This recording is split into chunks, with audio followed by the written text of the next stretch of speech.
Shalom saudara-saudara, mari kita kembali bersaat teduh. Hari ini kita akan bersaat teduh dari Mazmur nomor 41 dan 42. Saya ingin memulai dari Mazmur 41 ini dengan mengingat bagian doa yang diajarkan oleh Tuhan Yesus. Bagiannya saja saudara, yang berkata demikian: lepaskanlah kami daripada yang jahat. Ini bagian dari doa Bapa kami yang diajarkan oleh Tuhan Yesus. Lepaskanlah kami daripada yang jahat. Yang jahat ini istilahnya poneros. Poneros ini, jahat ini berasal dari dosa turunan. Tapi saya ingin mengatakan pada saudara, iblis sudah dikalahkan oleh Tuhan Yesus. Jadi iblis sudah kalah. Bagi orang yang percaya Tuhan Yesus, ia sudah dilepaskan dari si jahat, dari poneros. Tinggal orang percayanya mau menyambut penyelamatan, mau menyambut pembebasan yang sudah dilakukan oleh Tuhan Yesus atau tidak. Itu rahasianya. Tuhan mengajarkan kepada kita untuk berdoa, lepaskanlah kami daripada yang jahat. Untuk apa?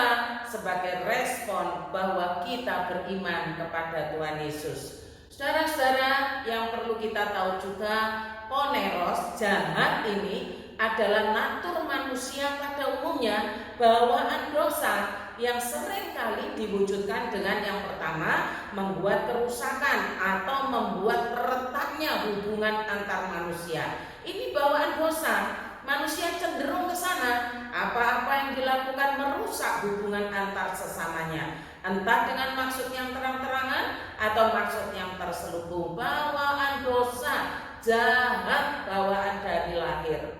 Saudara-saudara, poneros itu adalah natur manusia yang bawaan dosa. Pada umumnya seperti itu. Bawaan dosa poneros ini yang sering kali diwujudkan. Yang pertama, merusak hubungan, merusak relasi antar sesama. Nah, ini jahat. Apapun yang dilakukan merusak hubungan baik antar kelompok, baik antar pribadi, dengan komentarnya, dengan sikapnya. Itu poneros, bawaan dosa sejak awal. Yang kedua, saudara, jahatnya ini apa? Jahat yang bawaan dosa ini senang sekali kalau orang lain itu celaka. Senang kalau orang lain cedera, senang kalau orang lain sakit atau dalam kesusahan. Dia bangga sekali, dia senang. Dalam bahasa kita nyukurno, ngakokno. Nah, itu jahat bawaan dosa, jahat bawaan natur manusia pada mulanya. Yang ketiga, saudara, selalu berbuat jahat. Apapun yang dilakukan pikirannya jahat kepada orang lain. Nah, saudara, kalau didefinisikan sebenarnya begini. Ini kan manusia berdosa, semua manusia berdosa, semua, saudara. Kalau mau berdosa berarti berdosa kepada Allah dan berdosa kepada sesama. Saya membahas dosa kepada sesama.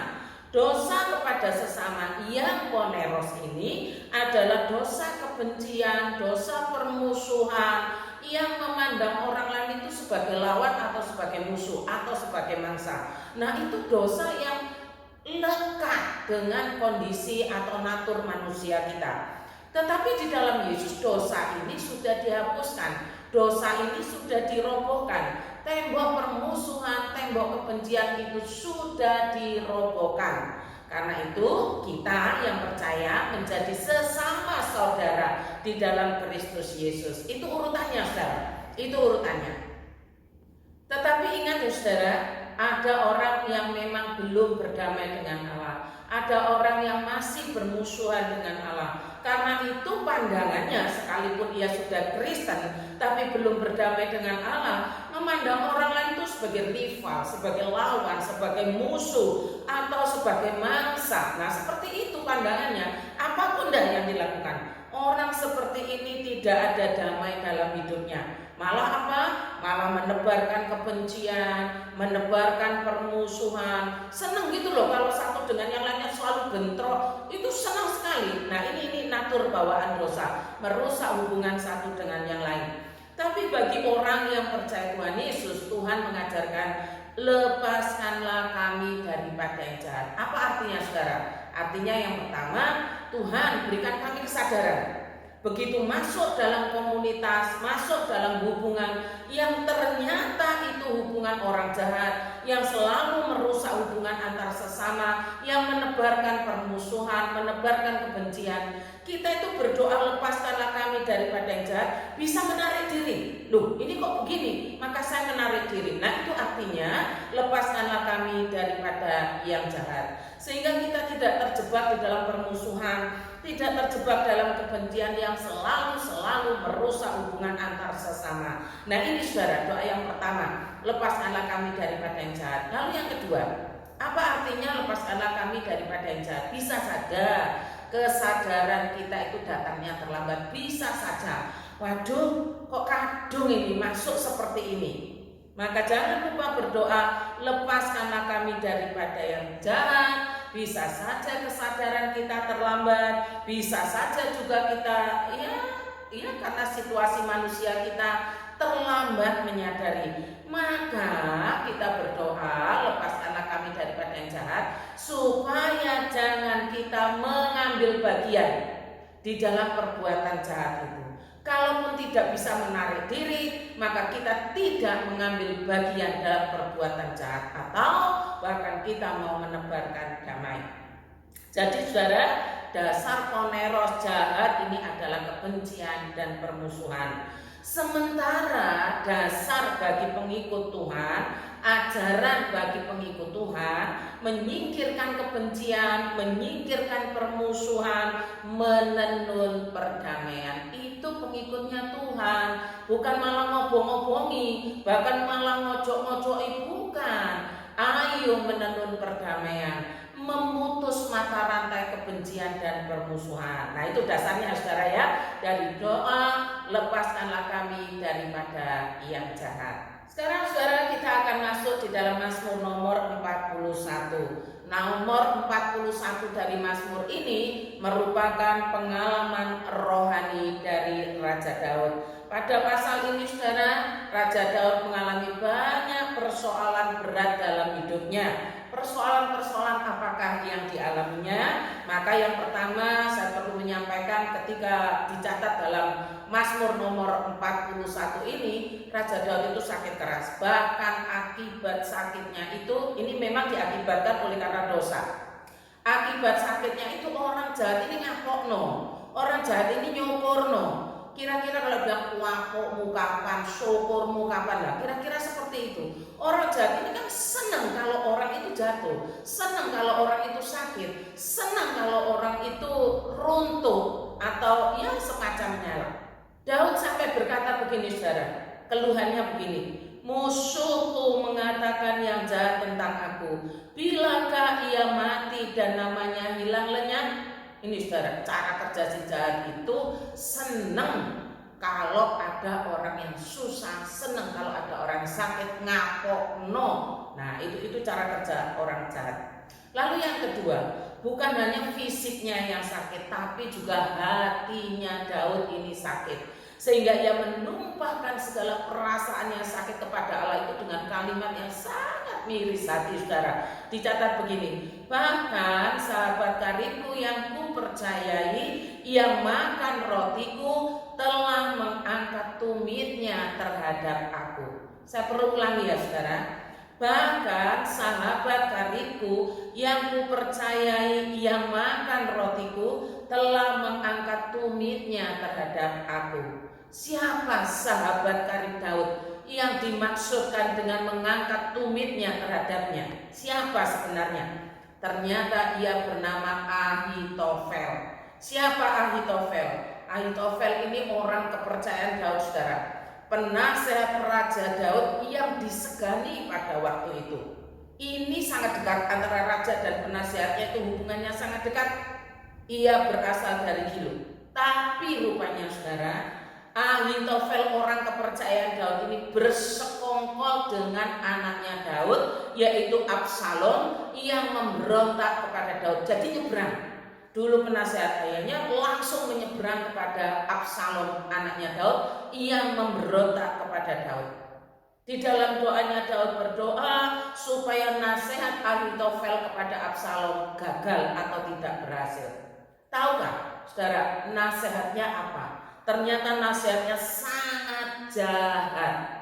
Nasihat Ahitofel kepada Absalom ini jahat. Dia menasihatkan supaya memamerkan kekuasaannya dan mengambil semua gundik Daud ayahnya menjadi gundiknya dia. Itu dilakukan sebelum Daud dapat menyusun kekuatan. Betapa luar biasanya kesedihan Daud akibat orang yang dipercayanya mengangkat tumit kepadanya. Tapi saudara, Tuhan masih menyediakan Husai yang akhirnya menggagalkan nasihat Ahitofel. Husai ini ada pada pihak Daud. Karena itu nasihatnya tidak didengar oleh Absalom. Apa yang terjadi? Ahitofel pulang dan bunuh diri, jatuh ke tangan, takut, karena takut saudara. Kenapa bunuh diri? Takut jatuh ke tangan Daud mantan tuannya. Karena Daud masih raja waktu itu, punya hak untuk menghukum, jadi dia bunuh diri. Saudara-saudara, pada akhirnya Daud mengalihkan kepercayaan penasihat itu kepada Yoyata dan Abiatar, yang pada akhirnya tetap setia kepada Daud termasuk kepada keturunannya. Karena orang jahat inilah saudara, dan karena penyakit parah yang dialami oleh Daud, Daud berdoa demikian, tetapi Engkau ya Tuhan, kasihanilah aku dan tegakkanlah aku, maka aku hendak mengadakan pembalasan kepada mereka. Kasihanilah aku ya Tuhan, apa artinya ampuni? Itu bahasa Alkitab. Ngomong kasihanilah, ampuni, karena dia menyadari dia telah berbuat dosa dan sakit. Ampunilah aku Tuhan. Apa artinya ampuni? Supaya jangan mati dengan membawa dosa, supaya jangan mati dalam dosa pelanggaran. Ini ampunilah yang diminta oleh Daud, supaya dia hidup dan siap menanggung konsekuensi. Itu arti kasihanilah. Tegakkanlah aku ya Tuhan, kata Daud. Apa artinya? Artinya jangan sampai ia terlibat dalam rancangan orang jahat. Bisa jadikan saudara gemes lihat orang jahat ini melakukan yang tidak patut begitu loh. Menyeberang, bahkan mengajari yang makar, memberontak, ngajari permusuhan dan lain sebagainya. Daud berdoa, tegakkanlah aku supaya tidak terlibat dalam rancangan orang jahat. Nah ini kesadaran. Kesadaran Tuhan berikan, jangan ikut, jangan masuk. Itu tadi, lepaskanlah daripada yang jahat ya saudara ya. Yang kemudian menghukum orang yang berkhianat. Tapi rupanya saudara, ketika Daud berdoa, aku hendak mengadakan pembalasan terhadap mereka, ini sebenarnya menunjuk pada kuasa seorang raja yang menghukum orang yang berkhianat. Tapi rupanya Allah tidak membiarkan Daud untuk mengotori tangannya dengan menghukum Ahitofel dengan hukuman mati. Justru Allah menumpahkan rancangan jahat itu ke atas orang jahat itu sendiri. Ahitofel akhirnya bunuh diri. Cara Tuhan menjaga miliknya supaya jangan jatuh kepada tangan orang jahat, jangan terlibat dengan kejahatan orang jahat. Saudara-saudara yang dikasihi oleh Tuhan, orang-orang jahat akan tetap ada di dunia ini. Dimanapun milik Allah berada, orang jahat akan ada di sana.